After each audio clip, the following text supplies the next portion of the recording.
Good morning, friends.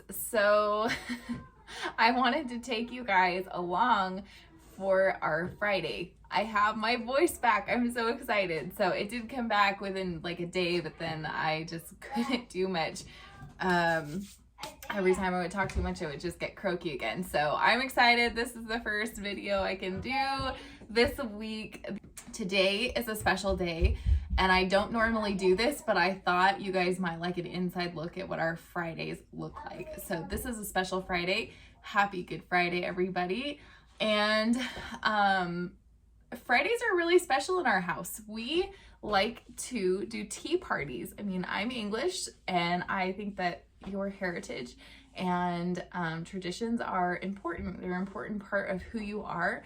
And sometimes when you can look into where you come from, it helps you understand yourself a little bit better. So for us, my mom, she was born and raised in England and then immigrated about the time that I was born. And so she has taught us and taken the time to teach me and my sisters about our English heritage. I have had the great privilege to get to go to England during Easter, and that is seriously my favorite time to visit England. So the last several years, I have spent trying to perfect hot cross buns every Good Friday, and I have yet to perfect them. I have tried every recipe. So if you are watching this and you have the perfect recipe, it's not about the flavor. The flavor is on par every year. It's the texture. So if you have any tips or tricks, please leave them in the comments. Today, I am making Mary Berry's hot cross buns because I figure who better than an English woman to have a good recipe. So we're gonna test it out. I'm gonna take you along. We're gonna have our tea party. We use our fancy china, which is of course an English one. It's a Royal Albert. If you're looking for the recipe, it is Mary Berry's hot cross bun recipe. That's the one I'm using today. I will leave a link down in the description below for her recipe if you want to try it. I have already mixed this all up. It's been proofing for an hour and a half, and now it needs to do that one more time. So when you get hot cross buns in England, they're very dense and they're very chewy. They're sort of like an English muffin in texture. And that's what I've been trying to go for. And so far, all I've been able to get out of every single recipe I've ever tried is like a dinner roll texture. So they're not very dense and they're just not right. It's not right. So, and I'm not even being the judge. My mom is the judge. And so far she says we have not hit the mark, so I'm gonna just take her word for it. I'd take it if I tried. So we're just gonna give this a quick knead. Very quick. Okay. Punch that down a bit. And we're just gonna stick it right back in our same bowl. And it's gonna go in there for a whole another hour. Okay, so I'm gonna go put on some makeup and get this towel off my head and have a cup of tea, and I'll see you guys back here in an hour. Okay, that's better. No more towel, right? All right, so this has been in for another hour. We're gonna call it good. It's time to shape these buns.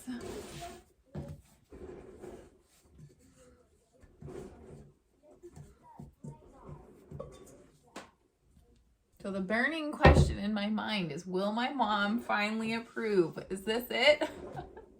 If not, I think I'm just gonna have to go to England and have somebody teach me. That would be really fun. It's been a long time. So this is supposed to make 12.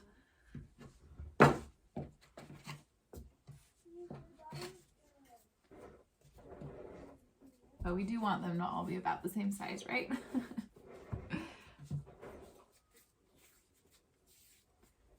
So our Friday tea parties started as a homeschool thing a couple of years ago when I saw that people were doing like a tea party and poetry thing. Well, I gotta say my kids are really not that interested in poetry, which isn't really surprising because it's not really my jam either. So not that I don't appreciate it, it's just not really my most favorite thing in the world. But I love art. I've always been pretty artistic, and with 3 kids and a farm, there's never really that much time in the day to get to do any art. So I thought, well, how about we do some Bible journaling or some nature journaling, and that lets me have sort of an artistic outlet, and also I get to teach my kids some of the things that I know. There we go. Okay, these are all shaped, and why not have tea? So we use our Fridays are our sort of day off. Obviously there's still animals that need to be fed. So it just gives me the opportunity to hang out with my kids, to just enjoy time with them, where it's like purposeful set aside time to spend really not doing more than we have to do. The kids usually get to pick the menus on Friday. What do we have? This one is special because it's for my mom. And of course the kids will love these. But they usually sit in the kitchen and cook with me, and then we just sit around the table enjoying good food for most of the day. We won't really do a breakfast or a lunch. We sort of make it into a brunch, and we just kind of munch all day long. We drink tea all day long, and we use our fancy dishes, and we draw and just really just hang out and enjoy each other's company. So we don't do that every single Friday now, but we do it a lot of Fridays. So I'm excited for you guys to come along today. I'm gonna let these buns just sit on here, and they're gonna do another rise, and then I'll see you guys back here in just a little bit. All right, it's almost been an hour. Our buns have risen. So our oven is set to 350, that's Fahrenheit, and we need to make the crosses that go on top of the hot crossed buns. Now a lot of people will, especially in America, will just pipe frosting on, but that is not the traditional way of doing this. So I have actually made an actual pastry to go on the top. I have done all kinds of things, including piping on frosting, but we are going for an absolute traditional way my mom grew up eating them, hot cross bun. So all we're doing is we're just making a flour and water paste. I'm making a little extra because, you know, I just don't want to run out. So you do want to make sure there's no lumps, and basically you just want it to be able to be piped over the top. So you don't want it super runny, but you also don't want it super thick. Kind of the consistency, see that, of like a really soft frosting. All right, so there we have it. We're gonna call that good. It should do the trick. Now, I'm just gonna use a Ziploc bag here. I figure everybody has a Ziploc bag. And we're gonna pour this into our bag. Okay. I'm gonna go ahead and zip this closed. All the air out. Now I'm gonna go in the opposite corner, and we want a really tiny hole, which is why I'm not using my piping bag, because my piping bag actually has way too big of a hole. So we just want it really small. Okay, we're just gonna put this close in the corner, and we're just gonna pipe it over the top here.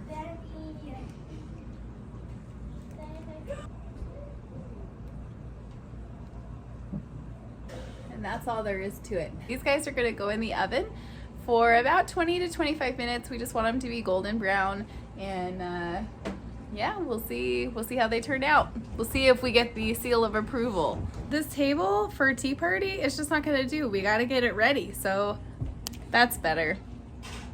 Okay, we're all ready. We've got about 4 minutes, and then we gotta put the glaze on our hot cross buns, and we'll be about ready for our tea party. Okay, these are fresh out of the oven. I'm gonna sprinkle our glaze on here. We're just using powdered sugar and water for our glaze. There's lots of ideas online, but this is what my mom says she grew up doing, so we're gonna use this.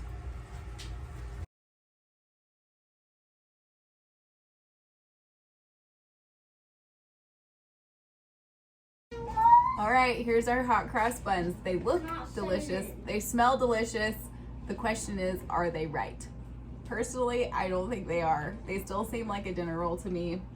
So we're gonna have the master tell us and let us know if they're right. So today we're using Earl Grey Tea from Mountain Rose Herbs. I have looked for a really good Earl Grey for a long time, and this one is super good. I'll leave a link down in the description for you guys. If I'm not an affiliate or anything, it's just really good. Grandma, All right. tell us what they taste We make tea. like. I don't. I'm gonna have to. Will you please pass me the sugar? Do I stir it? Got this little one? Grandma has graham cracker in it. Do I have to do you use this stuff? Here you go, buddy. Grandma, tell Now, us how I it like tastes. mine toasted. We can toast it in the toaster oven. You want to? Well, let's taste it first. You like? But I They're like cinnamon raisin buns. All done with. What do you think, Eli? And now I need apples. So good. Very tasty. What do you think, Betty? Good. Yeah, they're good? Grandma, Good you hot should cross taste buns? that piece. Good. And I need. Alright, so yum. we've lightly toasted this bottom of this one. Put some butter on it now. Ouch, it's hot. So let's taste and see. Did we do it? Mmm. Tastes great. Mm-hmm. They're still not stretchy. Or like that English muffin consistency. Mm-hmm. I guess I'm going to England. Well, it's pretty good. It's not Not quite right. yet. So that means we just have more years to practice. All I'm right. pretty sure I've been practicing for like 10 years now. Oh well. I don't really like the 10 more to go. Okay, so tell everybody, what are we looking for? Like, what is... Excuse me, Mom. Hold on, Maggie. Hold on just a second. So there's something very unique about the texture of a hot cross bun because it's not a roll. If you know what a Chelsea bun is like, it's probably a little bit more like that texture. It's not like an English muffin per se. So it's dense, but it's good. It doesn't make any sense to say it's light at the same time, but it is a mixture of the two of those things. So if anybody has any good ideas of how to improve the texture or things that Leave it in they've the done in the comments for past, us. leave it in the comments. We'll appreciate that and we'll keep practicing. Meanwhile, we'll just enjoy what we have to eat. Yep, and they taste really good at least. Yep. Happy So- Easter, everybody. Yeah, happy Easter, guys. Happy Easter. So something I did read is that maybe a bread flour might work better for this. So I will try that. I might even just go ahead and try that tomorrow. We'll see. We've got plenty of Easter time to enjoy this weekend. But these did take like 4 hours to cook, so we'll see. We'll see. But we're gonna enjoy our tea party. We're using this Jesus Calling book for the kids. We've been using this for a long time and we really enjoy it. So today we're gonna be doing the Good Friday story. And then we'll probably just hang out, eat this good food and drink lots of tea. And yeah, just get ready for Easter. So I hope you guys have a great Easter weekend. We'll Then see you I'm guys facing again on your Monday. I do have a new posting You're facing schedule. my way back. Hold on, buddy. The new posting schedule will be Monday, Wednesday, and Friday. And I'm hoping to be able to improve the quality of videos for you guys and get out some really awesome content. So we'll see you guys again next week. Thanks for joining us.